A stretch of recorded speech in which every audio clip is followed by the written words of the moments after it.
God's callings are not lurking outside of ourselves someplace. Callings emerge in what we do with our lives. We often need to seek out what it is we can do and for whom. In seeking, we can do two things: test our options and confirm a direction. Testing our options means to go out and do something in order to know if something is our calling. St. Paul refers to this as proof through testing. He says, test everything to know if it's of the Spirit. Discernment entails practicing good judgment. Previously, we described discernment as knowing good from evil, but it also involves discerning between good and good, sorting out what is best in the situation. In addition to diakrisis, early Christians saw discernment as the virtue of practical wisdom, a kind of knowing that emerges through experience. Practical wisdom is the kind of knowing what I should do in this particular situation, why I'm doing it, and how to do it. Well, here's a simple example. What should I eat for breakfast? Should I have oatmeal this morning, or should I have a sugar donut? So I learn over time how much food I need to do my tasks for the morning. Both are good things to eat. There's nothing wrong with donuts. They're not bad or evil. But I know if I eat oatmeal, I'll be more sustained and I have a full morning of work. So I discern, what do I need to fulfill my calling today? And oatmeal will better let me have the energy to do what I need to do. How do I know that? Because I've had a donut for breakfast on a big important day, and it wasn't enough to sustain me. But I do enjoy a donut for a break at coffee time with my colleagues. In early desert Christianity, practitioners gained practical wisdom by practicing moderation or a middle way. Living at the extremes of too much or too little was deemed unwise.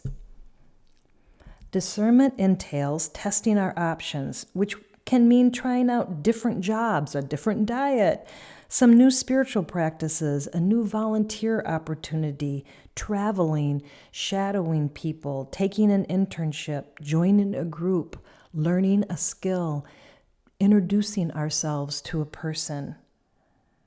By testing our options, a kind of proof emerges, what Matt Bloom calls a feeling of knowing. Not everything we try will work out, but we don't know unless we try. The second part of seeking is confirming a direction. By trying out something, we still want an unambiguous sign or message from God. Do this, take this path, choose this one. We want some affirmation about our choices. In this discernment practice, taught by St. Ignatius of Loyola, he saw that God confirms something in us through our feelings. So we first look inside. What does this direction or this calling, how does it feel to us?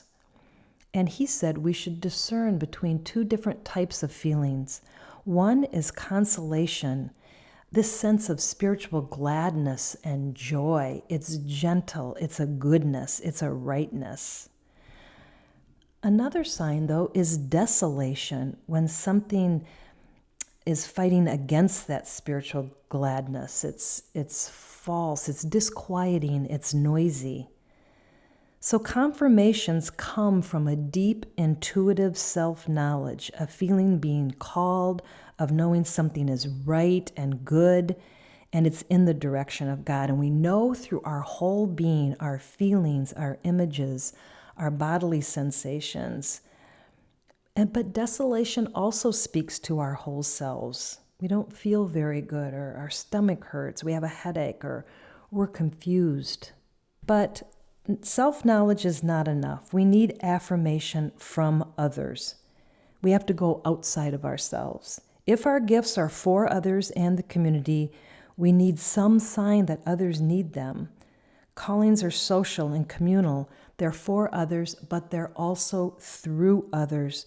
We're utterly dependent on each other to become who we are and to hear God's callings. People who are closest to us are the most significant factors in the calls we follow and the choices we make. We heard hard stories from people who were given poor advice or whose sense of calling was blocked or denied. Usually parents, teachers, pastors, and friends did not always listen to their lives, nor were they listening to God for that person. Rather, they had some other purpose, their own desires or values that they wanted us to live out. But Christians, from the gospel writers to St. Ignatius, Jonathan Edwards, the Quakers, they all developed signs of confirmation. And one is the acknowledgement of others, that the community says, yes, go this way, this is your ability, you can do this. A sure sign is that this calling is of the gospel, that it reflects the Beatitudes, that we hear Matthew 25 echoed, that we feel a growth in the Spirit by following this way, that we know it by its fruits. We've already said it's for the common good. We feel a sense of unity emerging because of this way.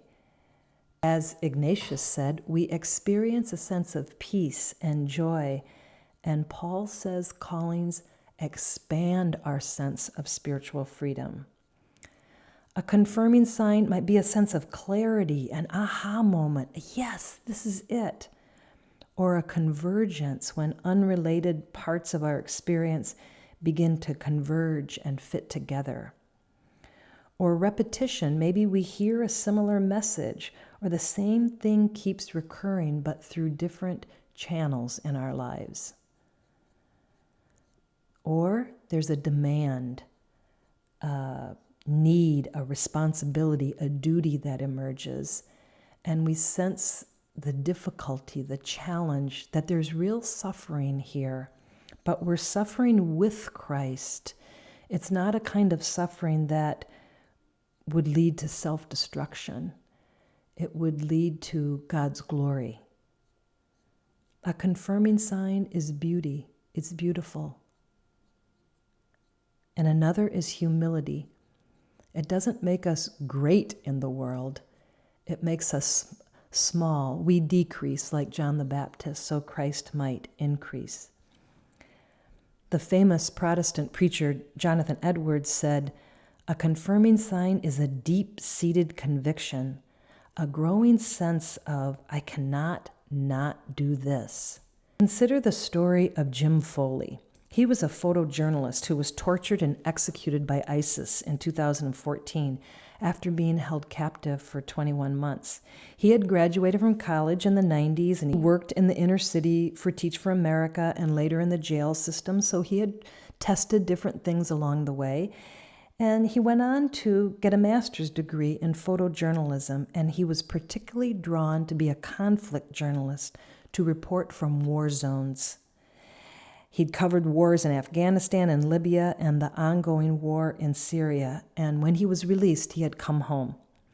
And his mother reports that she tried to talk him out of going back to Syria, but he responded to her, "Mom, I found my passion. I found my vocation. I have to go back.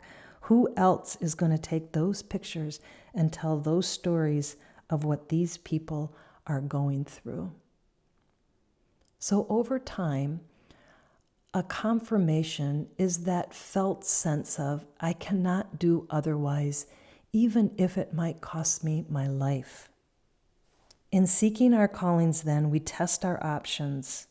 We seek confirmation from ourselves and others and from God, and the sure sign is a sense of joy, peace, and consolation, even if the calling is difficult and painful. Thank you for joining me. You can find additional resources on our webpage. I hope this series makes you a more discerning person and community.